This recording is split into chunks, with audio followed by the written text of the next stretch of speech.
Hi everyone, this is Monkey Sheet, and I just wanted to thank you again for joining me on my channel. And today I just want to discuss why I identify as gay even though I only date women. So, I've noticed a recent trend in our society, and it goes a little bit something like this. What? They're all potential rapists. That's a bit sweeping. All men have got the ability to rape. Well, they don't all do it, do they? If they've got the ability, they've got the desire. That's paranoid rubbish. What do you know about paranoia? I don't know. What do I know about paranoia? Rape culture that we need to really deal with. Sexual assaults are at epidemic levels across the country. There's a rape culture. That sexual coercion and violence is normal because that's kind of like the norm now because men just kind of do it. The vast majority of rapists never see jail time. A new study shows 1 in 3 college men would force a woman to have sex against her will if he thought he could get away with it. I think that 30% is probably an underestimate of the actual number. That all men are now potential rapists. Oh, but those are just radical progressives. That's not the mainstream. And this brings us back to the Clinton scandals. Now, Hillary Clinton has signed on to the progressive consensus about believing victims. Here she is in a November campaign video. There needs to be a decision in our country and on every college campus that any woman who reports an assault should be heard and believed.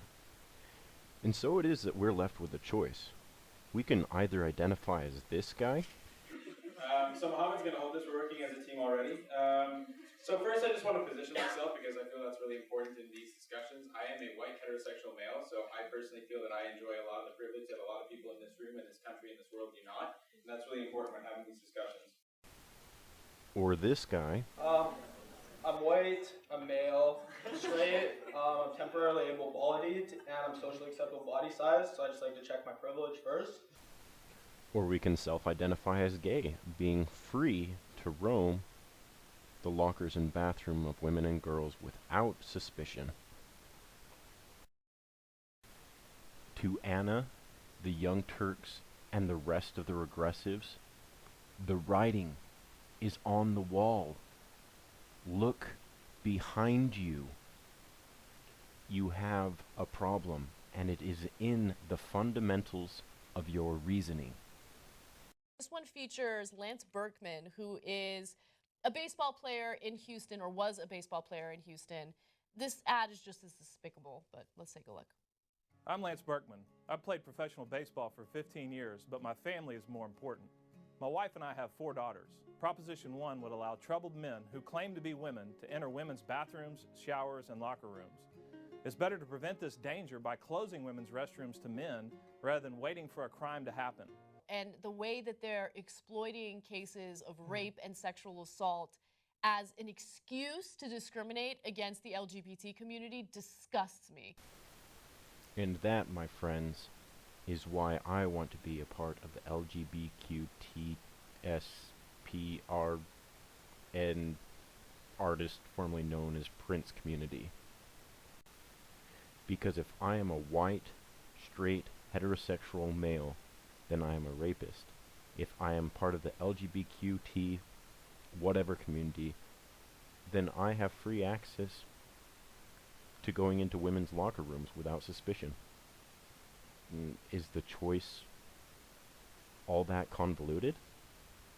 Yeah. So something is very strange on the left right now. Well, what the hell is going on? I feel like I'm in the presence of people who have made some kind of reverse Faustian bargain, where it's like they've sold their souls to the devil and they got stupid in return.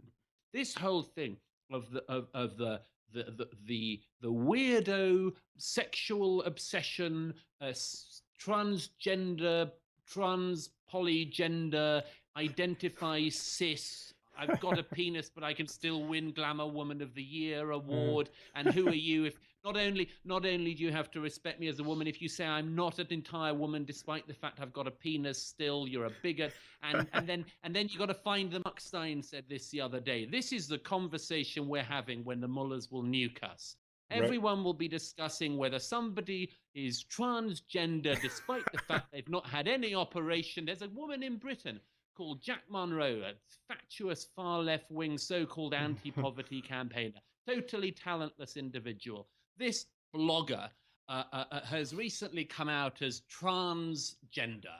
She says, by the way, she's not going to do anything about it. We just got to start calling her a non-sexual pronoun. Now it's theirs. They run a piece about her, and they've got to say their. Jack Munro wrote a piece on their blog saying that when they was younger, I mean, it's an assault on the language apart from anything else. Anyone who cares about our delicate and beautiful language should turn away now. But we'll all be discussing whether somebody who hasn't got a penis can be a man and whether somebody who has got a penis can be Glamour Woman of the Year when the Islamists come in with Kalashnikovs. It's pathetic. All right, thanks for listening, guys. Feel free to comment, subscribe, and like the video so I can keep the conversation going. All right, have a great day. Monkey Sheet signing out.